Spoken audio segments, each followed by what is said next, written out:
Excusez-moi, vous faites quoi avec ce bébé là? C'est pas un bébé, c'est un ciné-bébé. C'est vous qui l'avez fait? C'est mon équipe qui l'a fait et si tu veux je t'emmène voir. On est chez Ciné-Bébé et ici on fait des faux bébés et tout ce qui concerne la maternité à l'écran. Alors en stock, on a 56 bébés. On travaille sur 4 bébés en ce moment.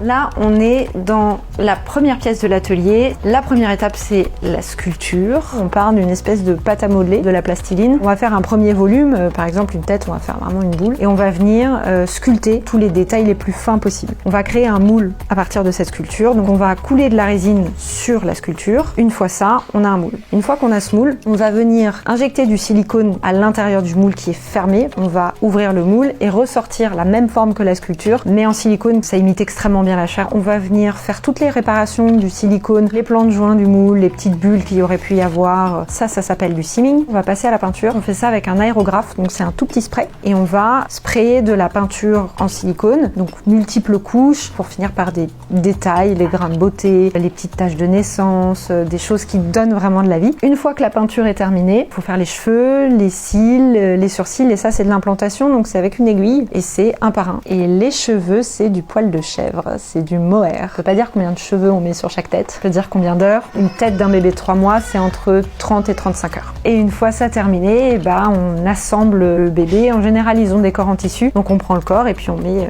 les bras, les jambes, la tête. Nos bébés sont tous un peu plus légers que des vrais. Ils sont quand même bien lestés pour avoir du poids, pour éviter l'effet American Sniper de j'ai un truc qui pèse 3 grammes dans les bras. Nos naissances, ils doivent faire dans les 2,3 kg, 2,4 kg. Si on a vraiment un poids réaliste, en fait sur un tournage, c'est beaucoup trop fatigant dans les bras, c'est épuisant. C'est un peu comme des marionnettes, il va venir prendre la forme que je lui donne et les mouvements que moi je vais faire vont se répercuter dessus. Donc ça donne l'impression qu'il est vivant. Il y a un concept qui explique assez bien ce qu'on fait, c'est la vallée de l'étrange. Si par exemple je me balade dans la rue avec un de nos bébés dans les bras, personne ne verra que c'est un faux. Mais il y a un moment où si les gens regardent vraiment bien, ils vont se dire il y a un truc qui cloche, mais j'arrive pas à mettre le doigt dessus. Ça, c'est de l'hyperréalisme. Alors en général, chez nous, pour faire un bébé, on va dire aller 1 mois et demi, 2 mois. Donc ça va vite chez nous de faire des bébés. La plupart du temps, on loue, nous, nos ciné-bébés. Donc pour 3 jours de tournage, on est entre 750 et 800 € à la location. Depuis pas très longtemps, on les vend. Grosso modo, on est entre 8 500 et 12 500, quelque chose comme ça. Le point de départ vraiment de ciné-bébé, on va dire, c'est la loi française qui interdit le travail des bébés en dessous de 3 mois.